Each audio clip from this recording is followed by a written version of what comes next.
మాతృదేవోభవ. నేను మీ డాక్టర్ శ్రీధర్. నా cell number 9295909819.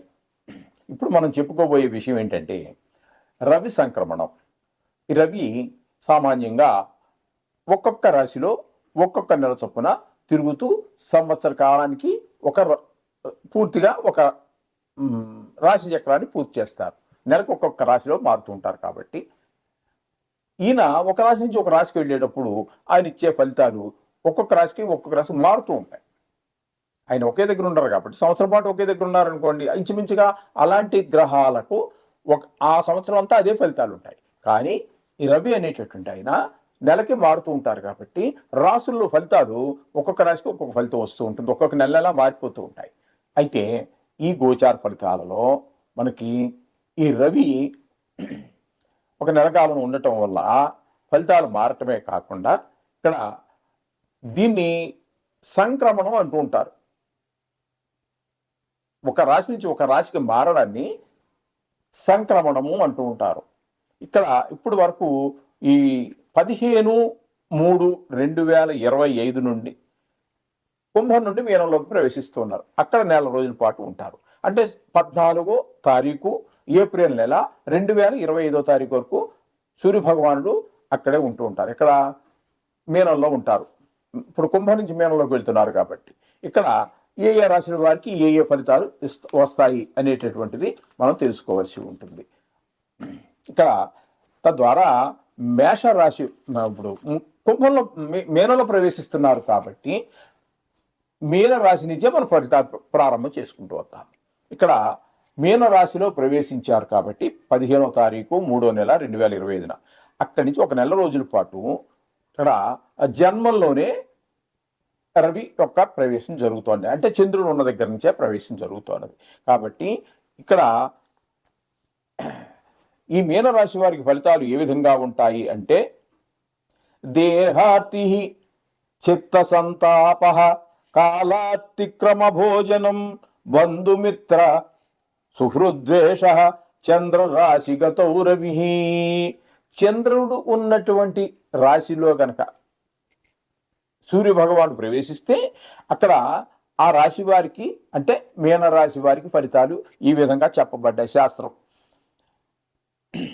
శరీరానికి రోగం, దేహార్తి అంటే శరీరానికి రోగము, చిత్త సంతాప మనసు విచారము, కాలాతిక్రమణ భోజనం అంటే అకాలంలో భోజనం చేయటం. అంటే ఒక రోజు ఒక షెడ్యూల్గా ఒక టైం ఉంటుంది కదండి భోజనం చేయడానికి. ఆ టైం కాకుండా కాలానికి ముందుగా తినేయటం, కాలానికి తర్వాత చేయటం, అది నెల రోజులు ఒక రకంగా చేస్తే కూడా పర్వాలా, రోజుకు ఒక్కొక్క రకంగా జరుగుతూ ఉంటుంది. ఈ విధంగా అకాలమైనటువంటి భోజనం జరుగుతూ ఉంటుంది. బంధుమిత్ర సుహృద్వేష, మిత్రులు, పరివారం, బంధువులు అందరితో కూడా మనకి శత్రుత్వం పెరిగిపోతుంది, శత్రుత్వం కలహం పెరిగిపోతుందని చెప్పేసి మనకి శాస్త్రం చెబుతోంది. అందుచేత మీనరాశి వారు కొంచెము ఆ యొక్క ఆ కోపాన్ని తగ్గించుకోవటం అవి చేసుకున్నట్టయితే చాలా ఆరోగ్యంగా ఉంటుంది. ఇంకొకటి ఏంటంటే మంచిది ఆరోగ్య విషయంలో, ఎందుకంటే సూర్యభగవానుడు అందరికీ రాజు, అందరికీ మీకు తెలిసే విషయం. అలాగే సూర్యభగవానుడు ఆరోగ్యం భాస్కరాది చేతు అన్నారు కాబట్టి ఇక్కడ అనుకూలమైనటువంటి ప్రదేశం కాదు. కాబట్టి ఇక్కడ మీనరాశి వారికి చిన్న చితక అదే రోంపాదగ్గు ఇలాంటి చిన్ని కొన్ని అనారోగ్య సమస్యలు కూడా పొరచూపేటటువంటి అవకాశం ఉందని మనకు శాస్త్రం చెప్తోంది. చేత సూర్యభగవానుడికి మనం పరిహారంగా ఖచ్చితంగా చెప్తున్నాం కదండి, ప్రతిరోజు కూడా మనకి ప్రతి నిమిషం కూడా ఆ భగవంతుని ఈ నవగ్రహాల యొక్క అధీనంలోనే మన జీవితం నడుస్తూ ఉంటుంది. కాబట్టి ఎవరు ఎన్నైనా చెప్పనివ్వండి, ఈ నవగ్రహాల యొక్క శ్లోకాలు, బీజాక్షరాలు ఏదో ఒకటి మీరు కనుక రోజు కనుక చేసుకున్నట్టయితే చిన్న చిన్న దోషాల నుంచి మనం బయటపడవచ్చు.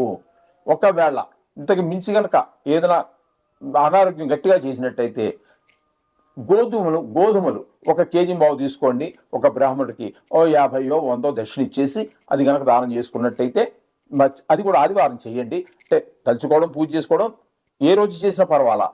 ఒక ఆదివారం సూర్యభగవానుడికి, ఆదిత్యుడు అంటే సూర్యుడే, ఆది అంటే ఆయన పేరు మీద వచ్చిందే కాబట్టి ఆ ఆదివారం రోజున మీరు ఆ ఫలితాలు అది ఆ దానం కనుక ఒక బ్రాహ్మడికి ఇచ్చుకుని సంకల్పం చెప్పించుకోండి ఇట్లా. జన్మరాశిలో సూర్యుడు ఉన్న వాళ్ళు పంతులు చెప్తారండి అవన్నీ. ఆ గుళ్ళో కానీ ఎక్కడ ఒక పంతులు గారికి దానం ఇచ్చుకోండి, 50 రూపాయలు 100 మరి ఎంతో కొంత తీసుకుంటారు. తీసుకుని ఆ 1 కేజీ పావు గోధుమలు ఇచ్చేసేయండి, దానికి పరిష్కారం సరిపోతుంది. రవి కుంభరాశి నుండి మీనరాశిలో ప్రవేశిస్తున్నారు. 13వ తారీఖు 15వ తారీఖు మార్చి నెల 2025న మీనరాశిలో ప్రవేశించి నెల రోజుల పాటు అక్కడనే ఉంటారు. ఆ డేట్ ఏంటంటే ఆ తిథి 4వ తారీఖు 14వ తారీఖు ఏప్రిల్ నెల 2025 వరకు మనకి ఇక్కడ సంచారం చేస్తూ ఉంటారు మీనంలో. కాబట్టి కుంభరాశి వారికి ద్వితీయ స్థానం అవుతుందండి. ఆ ద్వితీయ స్థానంలో ఏ విధమైనటువంటి ఫలితాలు ఇస్తారు అని చెప్తున్నట్టు ఇది మనకి ఆ శాస్త్రం చెప్పిన విషయాన్ని మనం చెప్పుకుందామండి. హీనత్వం దుష్ట సంసర్గో మనస్తాప శిరోవ్యధ నిష్ఫలం కృషి వాణిజ్యం విత్తరాశిగతౌ. విత్తరాశి అంటే ఇక్కడ ద్వితీయ స్థానం, దాన్ని ధనస్థానం అని కూడా అంటారు. కాబట్టి ఆ ధనాన్ని విత్తం అంటాం. కాబట్టి ఇక్కడ 2వ స్థానం మీనం అవుతోంది. కాబట్టి అక్కడ కనుక రవి ఉన్నట్టయితే ఈ ఎవరికైనా ఏ రాశి వారికైనా, ఇప్పుడు మనం చెప్పుకుంటున్నది కుంభరాశి కాబట్టి ఈ కుంభరాశి వారికి ద్వితీయంలో ఉన్నారు. కాబట్టి ఈ విధమైన ఫలితాలన్నీ ఇప్పుడు పైన చెప్పుకున్న ఫలితాలన్నీ చెప్తున్నారు. దాన్ని మనం తెలుగులోకి తర్జుమా చేసుకుందాం. దారిద్ర్యం అండి, దుష్ట సహవాసం, చెడ్డవారితో స్నేహం చేయవలసి రావటం, మనస్తాపం అంటే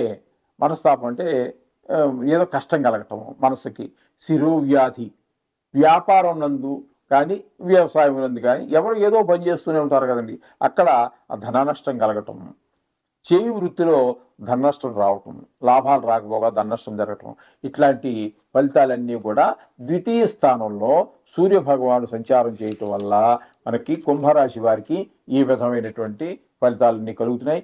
వీటి నుండి మనం బయటపడాలి అంటే ప్రతినిత్యము మనం చెప్పుకుంటూనే ఉన్నాం కదండి. ఎప్పుడు వార ఫలాల్లో చెప్పుకుంటున్నాం, మాస ఫలాల్లో చెప్పుకుంటున్నాం. అలాగే దేని గురించి చెప్పుకున్నప్పటికీ కూడా ఖచ్చితంగా ఈ నవగ్రహాలను ప్రార్థన చేసుకోండి, వీలుంటే గుడికి వెళ్ళండి.